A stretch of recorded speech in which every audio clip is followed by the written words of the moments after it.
I'm coming home late with some girls with a dress on. Like, I just had the time of my life. It's the sun, me and the sun racing home right now. I got home, it was 5 o'clock in the morning. Andre's car still not in the driveway. So my plan definitely didn't work. He drove up 5 minutes after we drove up. 5 minutes. And Andre's headlights was shining on me.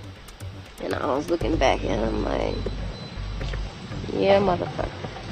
And he was looking at me like, what the fuck do you have on?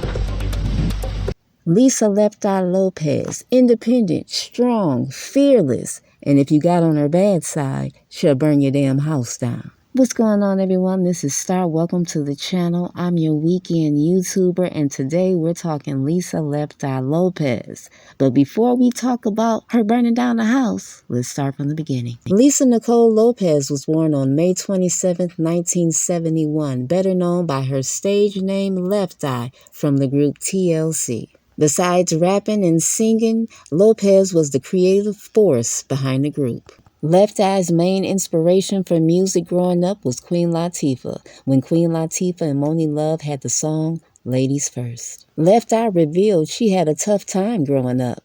She grew up in Philadelphia, and her father was a U.S. Army Staff Sergeant, and she said he treated the family like they were in a boot camp. In late 1990, Lopez moved to Atlanta to dance in the artist's music video, but then later TLC was formed. Originally, the group was named Second Nature with T-Boz and Lefteye and a woman named Crystal, but Crystal didn't work out. So that's how Chili came into the mix. The group arrived on the music scene in 1992 with the album Ooh on the TLC tip.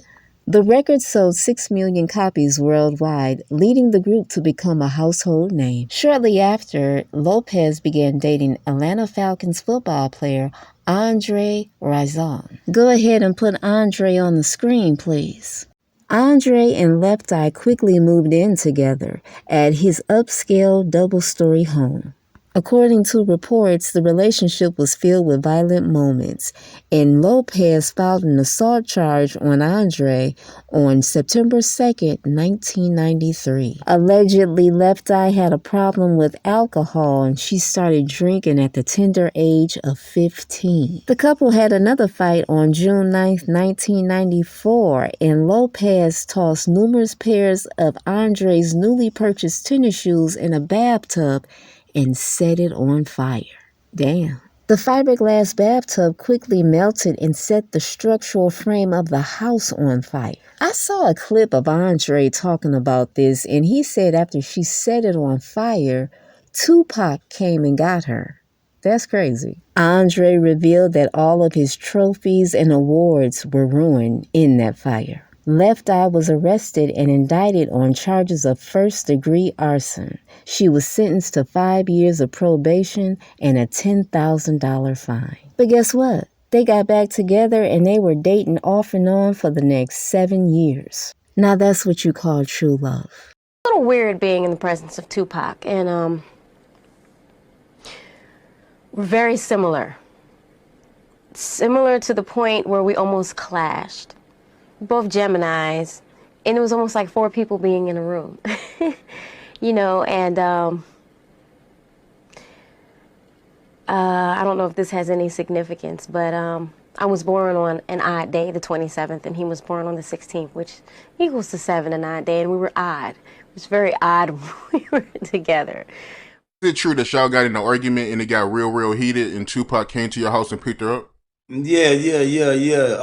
But I assume that was already planned. You know what I'm saying? Because I just looked outside. There was a limo outside, and she was getting in the limo, and the door cracked. When the door cracked, it was obvious. A couple people, other people outside too. So everybody seen everything.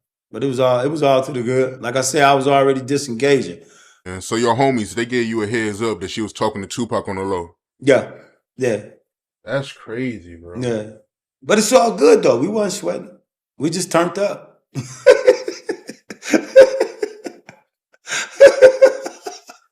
We just turned up.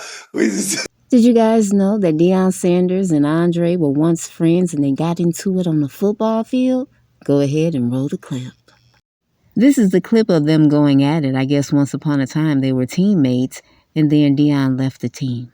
Andre was a bad boy and Lefteye was a bad girl. They were the perfect match. Near the end of Lefteye's life, she went to Honduras for healing.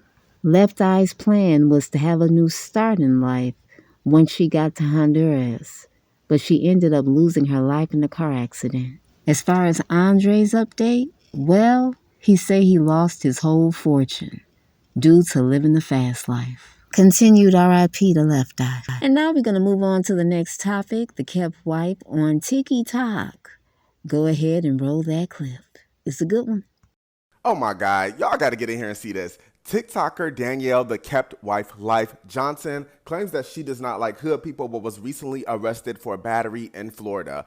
If you guys don't know, Danielle recently went viral for talking about how she loves black people but she hates hood people. She described hood people as loud, angry, and says they want to fight over nothing all the time. She then went on the internet and said all of this, and it turns out she was arrested, charged, and booked in a Hillsborough County jail back in February for battery. While we don't know what these charges come from or where they came from, and Danielle has yet to speak on them, this situation is also crazy. Now, the way Danielle presents herself and the lifestyle she shows people on social media definitely does not align with this entire situation. So I'm curious to see if she's going to address the situation. If she is going to address the situation, how she going to spin it. And I just want to know the entire backstory to this. This will make a good story time. I'm curious to know if you guys have seen this, and I'm curious to know what you guys think about this. This kind of seems like the pot calling the kettle black, because you can't go around calling people hood and saying that they loud and ghetto and like to fight over nothing, but you're out here getting battery charges literally less than 30 days ago. I'm curious to know you guys' thoughts. Let me know in the comments. Peace. The thing about telling lies is that you have to continue to tell lies because you have to keep up with your lies. And who has time for that? It's like when people ask me where I was born and raised and I tell them the truth and they look horrified because people like to judge a book by its cover.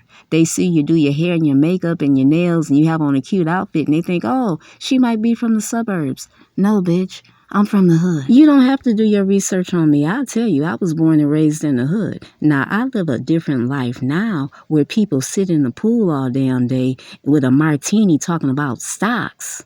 I live that now. But back in the day, no, I'm from the hood, baby. Never give up. If you have the mentality that you can never make it out of the hood, guess what? You never gonna make it out. But if you can see it in your mind that you're more than that neighborhood, you can make it out without question. Now let's get back to the kept wife. I actually watched her videos before she got locked up. And she would say some funny things. One thing she said that was hilarious to me is that poor people live in cluttered homes. After she said that, a bunch of non-black people started making videos saying, oh my God, she's so right. I don't know about all that, but I do know one thing. When it comes to manifesting, a clean house will do wonders. Now, the kept wife claims that she got in trouble with the law because her husband refused to make her a bacon, egg, and cheese sandwich. Girl, please. She probably went in her husband's phone, found out he was fucking hella hoes, and she lost her shit, and he had to call the police on her.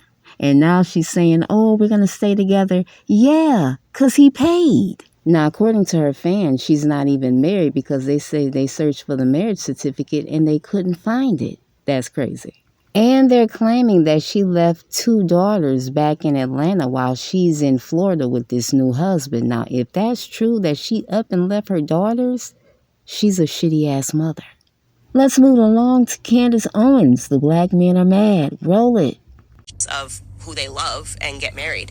You know, for me personally, I never thought of my husband as a race. This is very interesting to me that see people go, she's married to a white man. When I look at my kids, I'm not like, oh, my kids are mixed. I married the person that it made the most sense for me to marry. I have a mind that is just, you know, if you even knew half the things that I'm thinking about, the stuff that I'm reading, just go all the time. It's difficult for me to find. It was difficult for me to find a partner that was a challenge to me. You know, the challenge that I needed, whether you want to say an academic challenge, whatever it is, with my same interests. It just was. what you will know, a lot of times people think that when people come together, it's because of how they look. Actually, I actually read this in a Thomas Sowell book, or maybe it was a Shelby Steele book. People tend to marry their IQ, which is interesting.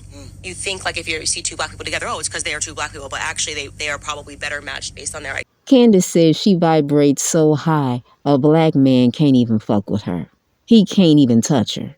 And that her children and her husband are more than a color. And Charlemagne couldn't say nothing because more than likely his bosses are white. So there was no way in hell he was about to continue to disrespect her husband. On a national stage? Oh, absolutely not. He wasn't about to lose his job, so he sat there and let her talk, and she made absolute sense. She didn't sit there and rag on the black man. She didn't say the black man wasn't shit. She just spoke her truth and said what she needed in a man and that she couldn't find that in her own race. And the black man can't get mad at Candice because black men are screaming they would rather have a Colombian woman. So you would rather have your woman, she would rather have a white man. What's the problem? Everybody gets what they want. Candice held up a mirror to black men's faces, and they are losing it. That shit doesn't feel good, huh? When a woman tells you, hey, you're not measuring up, because that's what Candice did, but she did it politely. Candice is one of those people that speaks so eloquently that people don't even understand when they're being cursed out. That is a skill that she has mastered. And she just got let go from Daily Wire. She'll be okay. Let's get to the next story. Blaze Taylor. He was arrested on suspicion of first-degree murder, accused of poisoning his girlfriend and their unborn child before she died on her 25th birthday. Damn, he ain't shit. The men are calling him Ray Carew 2.0. Yeah, that sounds about right. Go ahead and put the woman he unalived on the screen. This is the girlfriend, Jade Bennings. Doesn't she look happy? She probably was having her first child. She was ecstatic. But the boyfriend, he had to end her life. We have all these successful relationship podcasts, and his only solution was to poison her? Throw the whole internet away. The preference isn't even safe out here.